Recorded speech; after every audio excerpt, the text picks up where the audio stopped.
Hello, good morning, afternoon, evening. Welcome to this episode of Horse Mystery Solved. If you don't know me already, I'm Dr. Renee Tucker, holistic equine veterinarian for about 30 years. Today, I'd like to talk about sacroiliac issues and what's really causing them. Now, I have touched on this a little bit in the past in podcasts or emails, but it's such a big issue, and I'd really like to put it all together.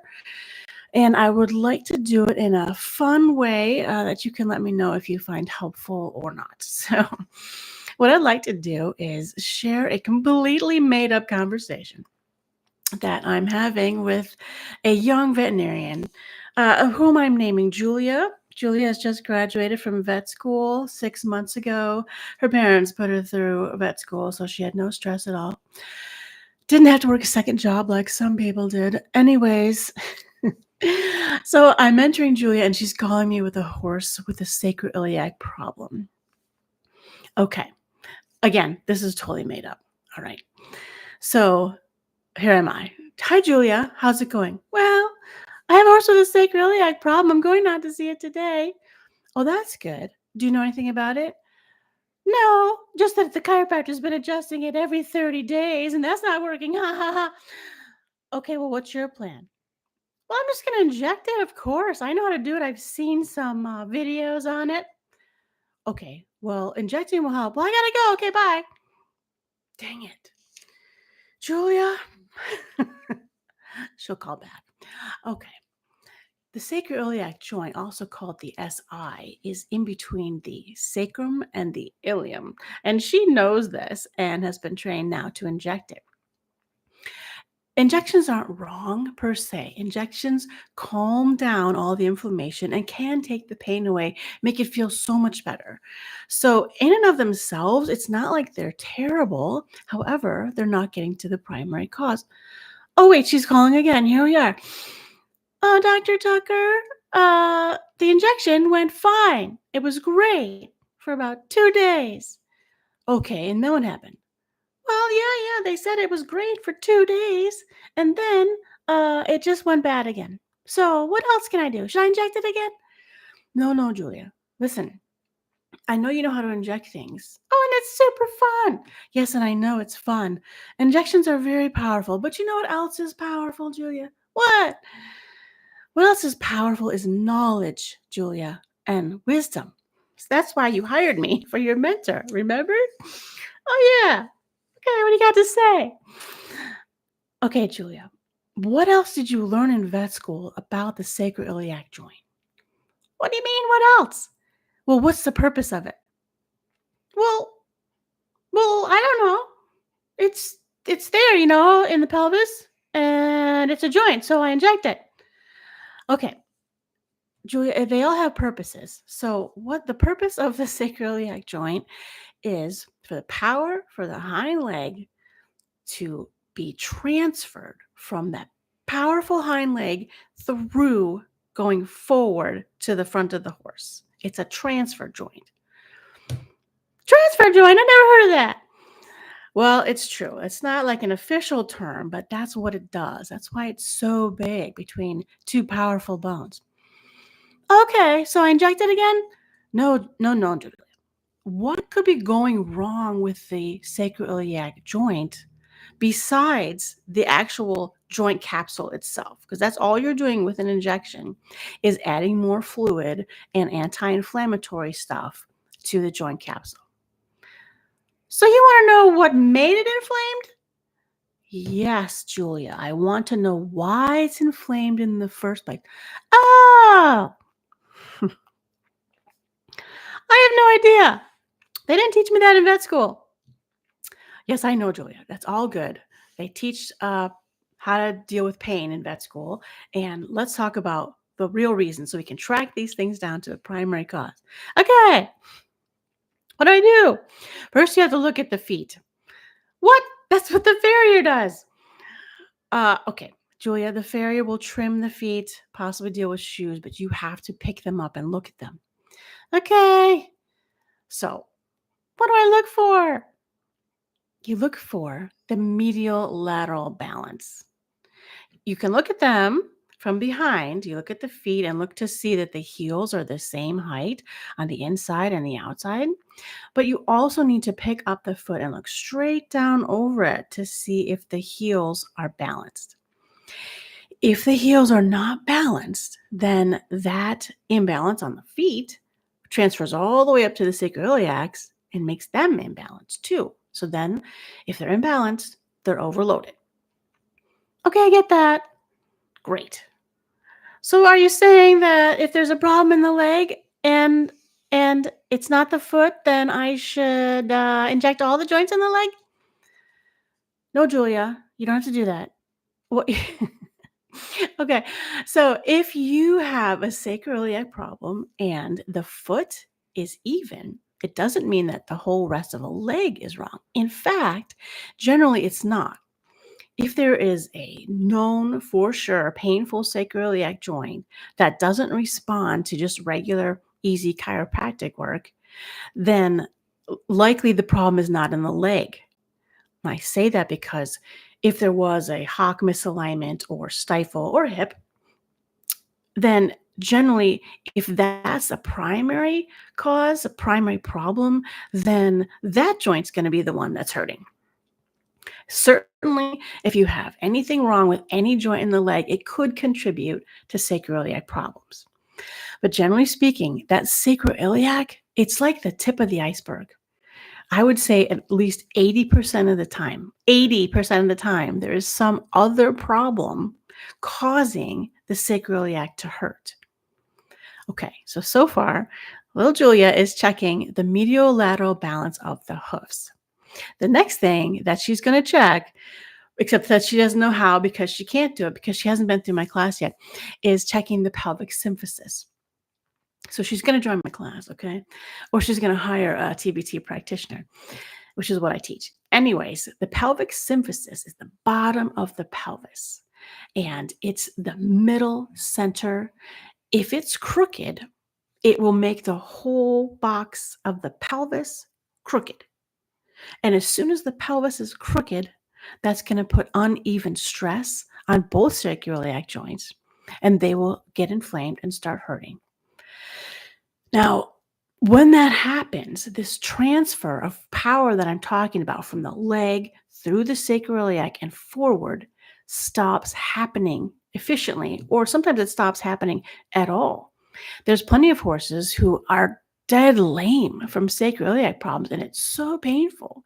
I totally have sympathy because I've had sacroiliac problems throughout my life, sometimes the right one, sometimes the left one. Like, what the heck?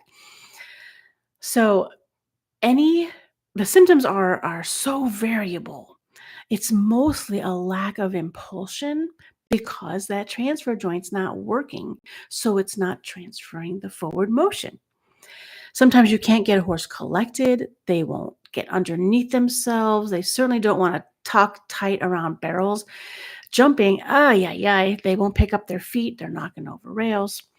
You just want to think about the transfer of power and say, okay, well, if that's not working, what will happen? Plenty of things, right? All those things that I mentioned, the transfer of power is not happening. So the horse doesn't want to move forward. They can definitely be lame, as I mentioned, and sometimes just off, sometimes just weak.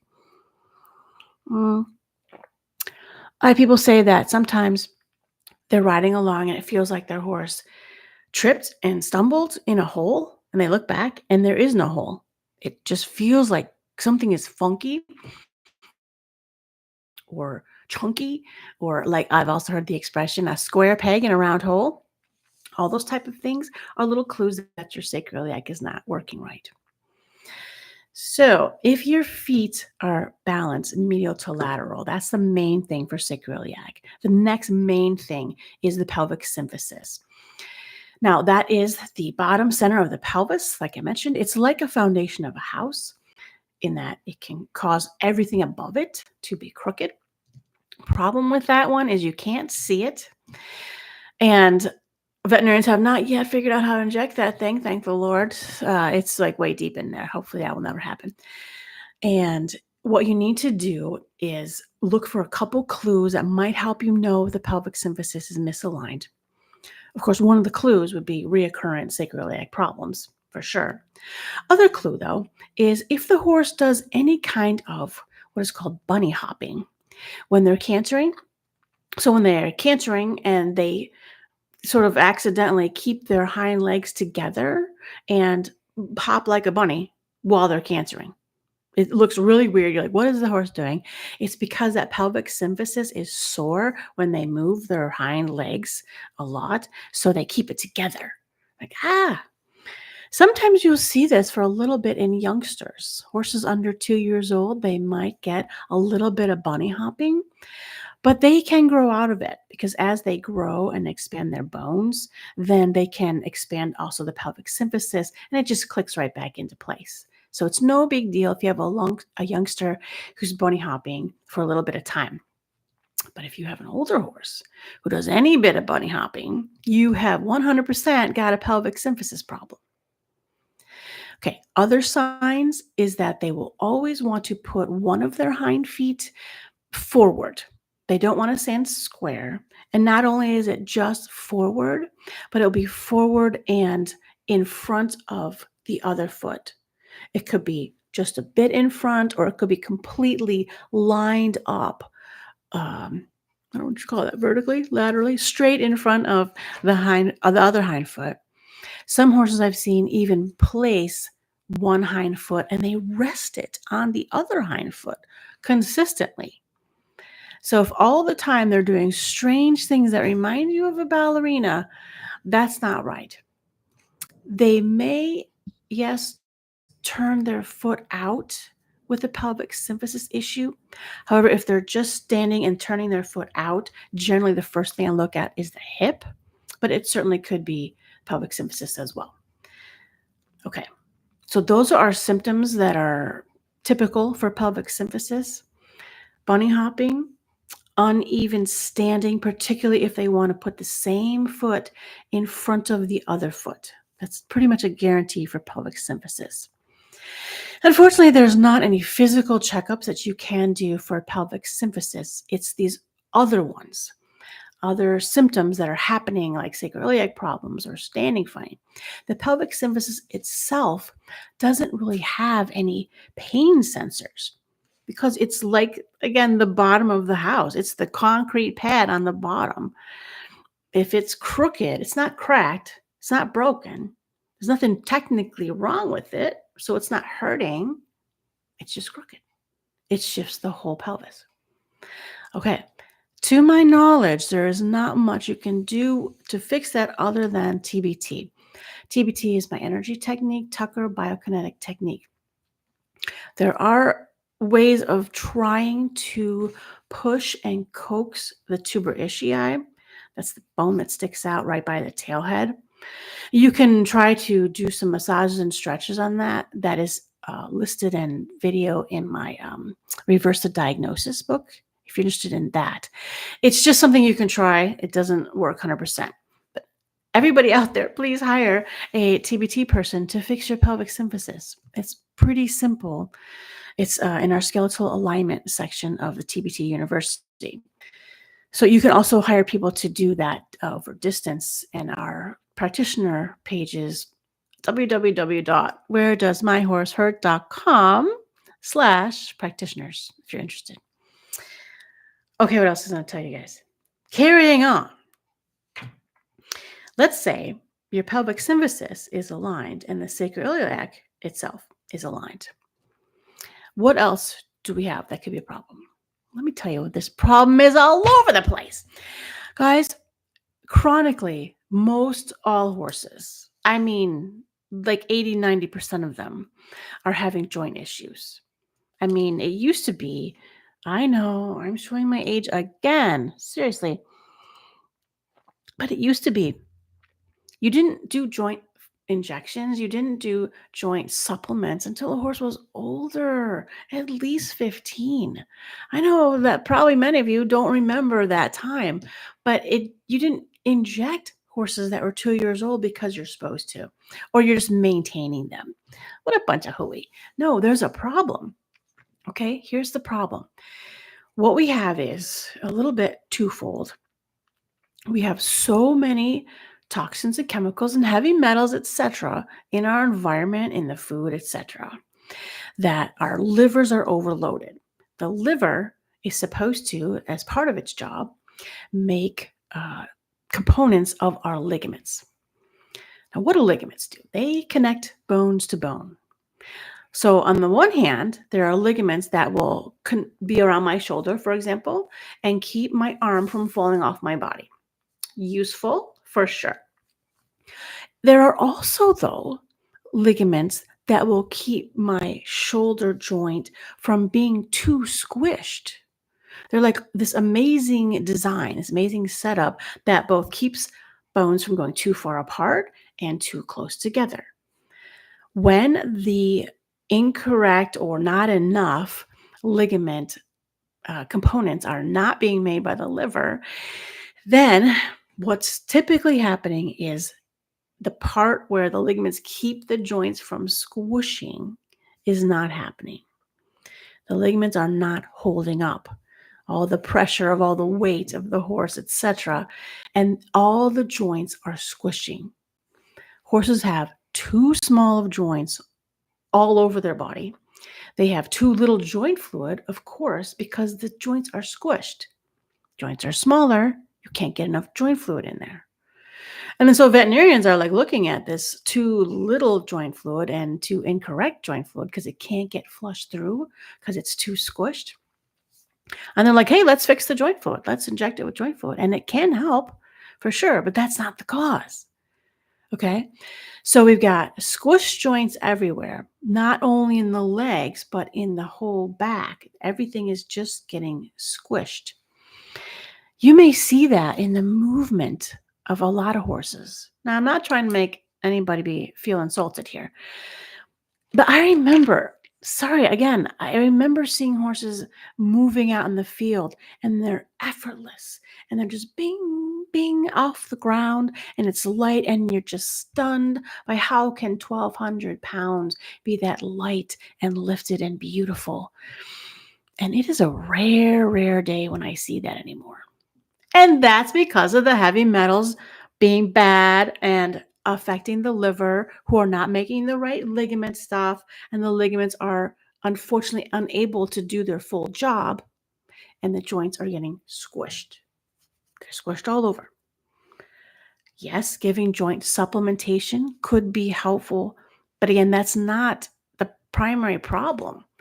Trying to add more joint fluid into a smaller joint doesn't really work. Can help maybe a little, but not really. And I feel like a lot of my clients are saying that, the joint supplementation, whatever, if it's injectable or oral, it's not working like it used to. It's because the joints are smaller. Okay, they're supposed to be more open, more big, more fluffy. Okay, what do? What we do is, one, we need to clean out the liver, help the liver as much as we can with a liver cleanse, liver support, that type of thing. So that's one thing. Another thing that I know you don't like hearing, but I'll tell you again, stop deworming the horse. The worms that we have deemed as terrible, first of all, you want to think, well, who deemed it that way? Who's benefiting from that? My point being, parasites in the horse and humans and everything are the first line of defense against heavy metals.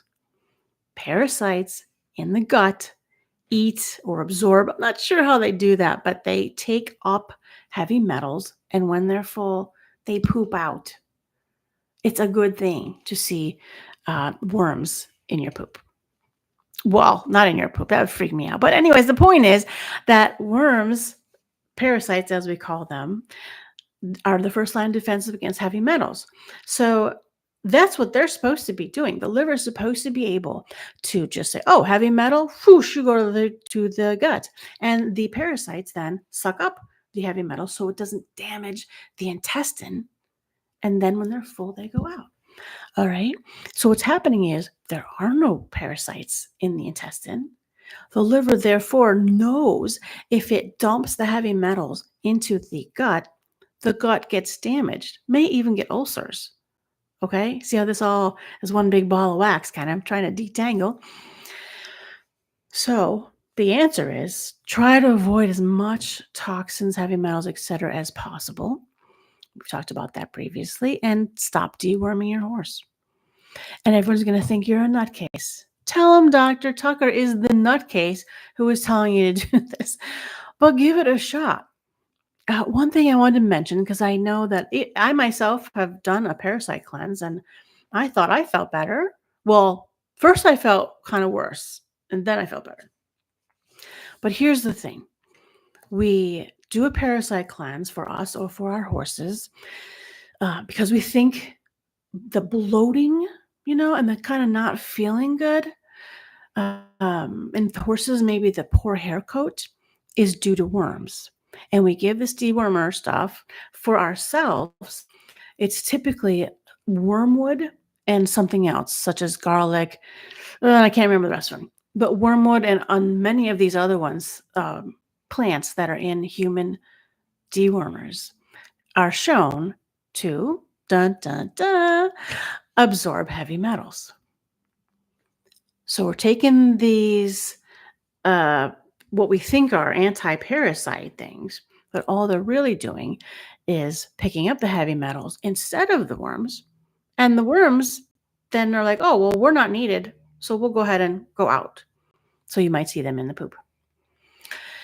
Now, I'm not quite certain of the mechanism of action of our horse dewormers. It's kept quite secret. So we'll just leave that for another day, someday when I figure that out. But meanwhile, if you don't deworm your horse, avoid all heavy metal toxicity type of things, then your ligaments will be strong. They will keep your joints nice and spacious. Therefore, by the way, when your joints are nice and spacious and open, your horse could just lie on the ground and do those beautiful squiggly rolls and just shift the sacroiliac right back into place. They should be able to do that. Why not? Because of what I've already told you. So keep that in mind. Healthy ligaments, healthy liver, healthy joint spaces. So then you don't need injections. You don't need joint supplements. Pretty much what I'm trying to do here with my podcast is talk myself out of a job. Because if we don't do all the stuff we're doing to horses, they'll be fine. All right. I hope I answered all the questions that might come up for sacroiliac. I think that's it. Hopefully, my dear imaginary friend Julia will understand this and start looking for the primary causes of sacroiliac disease, which are, in summary, too small of joints from heavy metals affecting the ligaments, medial to lateral imbalance in the feet, and a misaligned pelvic symphysis. Those are your three ones. That's going to get 80 to 90% of sacroiliac problems fixed, just like that. All right, please let me know if you have any questions. You can always email support@tuckerequine.com, and I'll see you guys on the next time. A couple questions in the live chat. Gelding who bunny hops at the canter at Liberty but not under saddle. Oh, that's very interesting. Definitely, if he's bunny hopping at the canter at Liberty, that's a pelvic symphysis problem, nearly guaranteed. List all the things that might cause heavy metal buildup. The buildup would be the inability of the horse to get rid of them, which would be too few parasites. If there's enough parasites, the liver can dump all the heavy metals right into the gut, and they'll get absorbed, and the parasites will poop out. If you mean what's causing heavy metals, that's all of the toxic stuff. So that's our life right now. That is, let's see, pesticides that's on the hay or even in the toxins and the chemicals that are in the feeds. There's plenty of them. Just in regular bag feed, there's chemicals. Let's see, pesticides, fertilizers, there's the chemtrails, we have vaccines, we have dewormers are toxic. And frankly, right now, sedation is getting toxic too. I don't know what they put in there. Just avoid the doctor, The old school people, my great grandpa was like, never go to the hospital. I'm like, he's right. All right, that may be a little bit exaggerated, but not much. Okay. And thank you guys for being here. I appreciate that. And I'll talk to you guys next time. Bye bye.